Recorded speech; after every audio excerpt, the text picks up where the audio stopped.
성도 여러분 안녕하세요. 주님의 평안을 전합니다. 9월 12일 오늘의 묵상 시간입니다. 오늘은 창세기 43장 16절부터 34절까지의 말씀을 함께 보도록 하겠습니다. 어제까지의 이야기를 보면 요셉이 애굽으로 식량을 구하러 온 형제들을 만났고요. 대화 중에 막내 동생 베냐민에 대한 이야기를 듣게 됩니다. 그리고 형들에게 동생을 데려오라고 말하죠. 결국 요셉의 형제들은 식량을 구하기 위해 베냐민을 데리고 이집트로 다시 가게 되고 요셉은 베냐민을 포함한 모든 형제들을 다시 만나게 됩니다. 요셉과 그의 형제들이 다시 만나는 오늘 본문 창세기 43장의 말씀을 읽다 보면 우리에게 계속해서 들려주는 한 단어가 있습니다. 16절의 말씀 같이 한번 볼까요? 이들을 집으로 인도해 드리고 짐승을 잡고 준비하라. 17절의 말씀 청지기가 요셉의 명대로 하여 그 사람들을 요셉의 집으로 인도하니. 18절의 말씀 그들이 요셉의 집으로 인도되매. 인도해 드리고 인도하니 인도되매. 이들은 식량이 떨어져서 어떻게든 양식을 구하려고 먼 길을 왔고요. 막내 동생까지 데리고 와서 간절한 마음으로 이 가뭄의 시간을 지나고 있었지만 하나님은 이 모든 여정이 바로 하나님의 인도하심에 대한 스토리라고 우리에게 들려주고 있습니다. 요셉은 형들의 미움을 받아 애굽까지 팔려왔습니다. 세상적으로 보면 그의 소중한 20대를 완전히 다 날리고 잃어버렸죠. 그러나 성경은 그의 삶의 중심에 하나님이 계셨고 그 모든 여정이 하나님의 인도하심의 여정이라고 우리에게 들려주고 있습니다. 요셉의 형들도 마찬가지예요.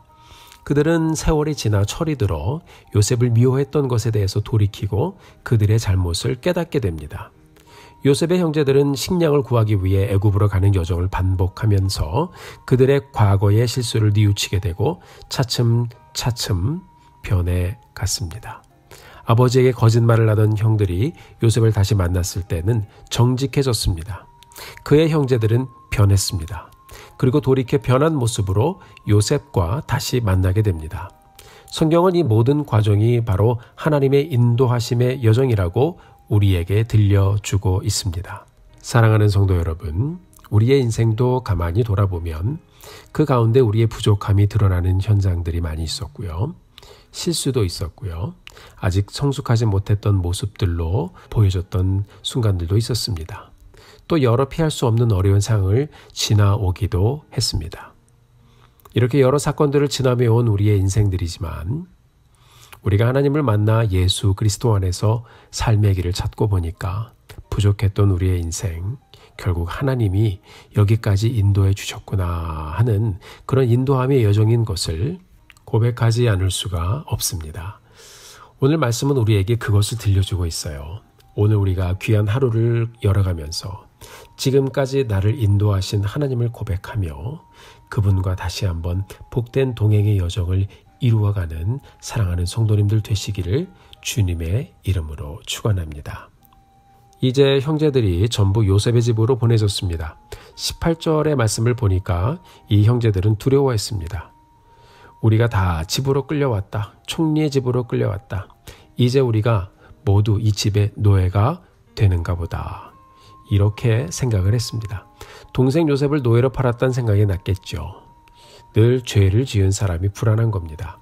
23절의 말씀을 보니까 요셉의 청지기가 두려움에 잡혀있는 요셉의 형제들에게 말합니다.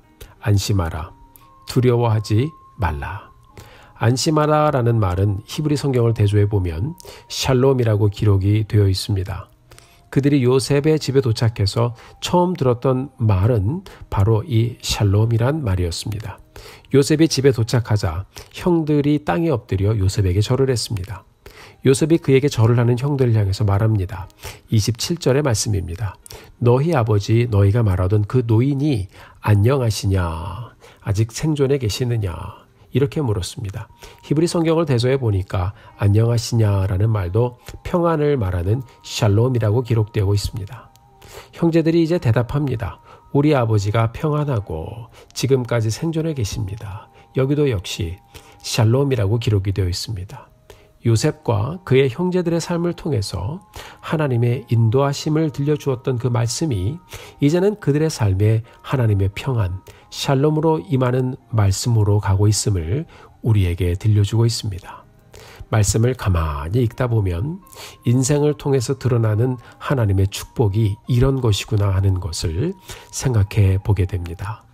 하나님께서 요셉의 삶에 그리고 그의 형제들의 삶에 은혜로 찾아오셔서 그들의 삶의 길을 인도하시는 하나님이 되어주셨고 이제는 점점점 모두 다 함께 하나님의 평안의 그곳으로 또 인도되어져 가고 있는 것을 우리가 말씀을 통해 발견할 수가 있습니다. 사랑하는 성도 여러분, 우리 주님 죄로 인해서 갈 길을 모르던 우리의 삶에 말씀으로 찾아와 주셨습니다.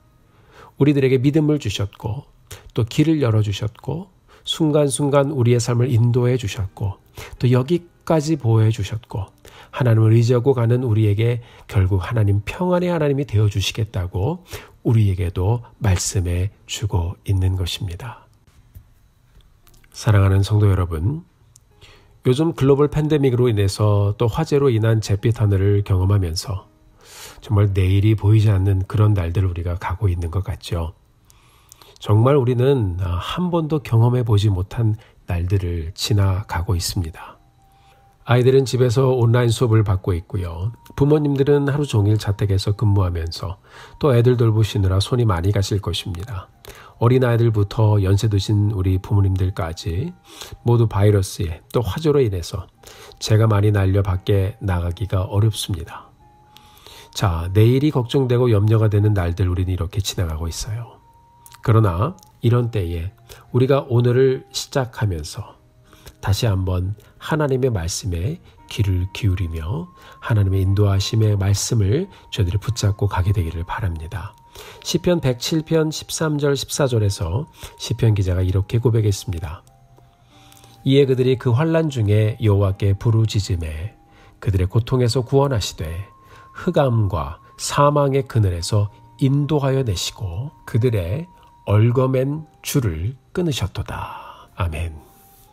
요즘 우리가 어렵고 힘든 여정을 지나가고 있지만 우리가 하나님을 향하고 하나님께 부르짖으면 우리 하나님께서는 어두움과 사망의 그늘에서 우리를 인도해 주시고 우리 삶을 얽어매고 있는 줄들을 끊어 주시겠다고 말씀하고 있습니다. 사랑하는 성도 여러분, 우리가 오늘 함께 묵상한 말씀을 기억하면서 오늘도 변함없이 내 삶 가운데 계시는 성령 하나님의 인도하심을 기대하고 우리 마음의 평안으로 함께 하실 하나님을 기대하며 소망 가운데 복된 하루의 여정을 이루어가는 우리 사랑하는 성도님들 되시기를 주님의 이름으로 축원합니다. 함께 기도하겠습니다. 하나님 아버지 감사드립니다.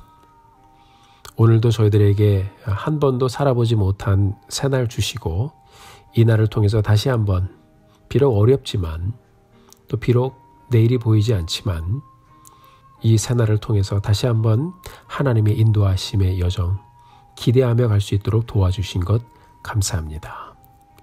이번 한 주는 우리가 잿빛 하늘을 경험했습니다. 답답한 마음을 가지고 지나가기도 하지만 그런 하나님 우리가 말씀을 통해서 다시 한번 지금까지 신실하게 나의 삶을 인도해 주신 하나님을 발견하고 고백하며 다시 하나님을 의지하는 자리로 돌아가오니 우리의 삶을 붙잡아 주시고 하나님 인도하여 주시옵소서. 오늘의 삶을 다시 열어주시고 다시 한번 하나님의 인도함을 경험하며 하나님의 평안 가운데 가는 저희들의 하루의 여정 되게 하여 주시옵소서. 평강의 하나님을 경험하며 고백하며 이 하루를 아름답게 마칠 수 있도록 하나님 오늘의 여정 가운데 은혜를 내려 주시옵소서. 늘 인도하심과 평안함으로 함께 하시는 하나님께 감사와 영광을 올려드리며 예수 그리스도의 이름으로 간절히 기도드렸습니다. 아멘.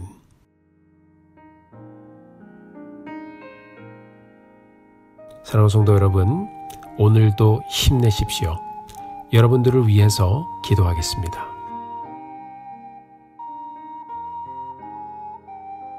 사랑하고 축복합니다. 내 영혼의 그 깊은 데서 맑은 가락이 울려나네. 하늘 곡조가 언제나 흘러나와 내 영혼을 고이 싸네. 평화 평화로다. 하늘 위에서 내려오네. 그 사랑의 물결이 영원토록 내 영혼을 덮으소서.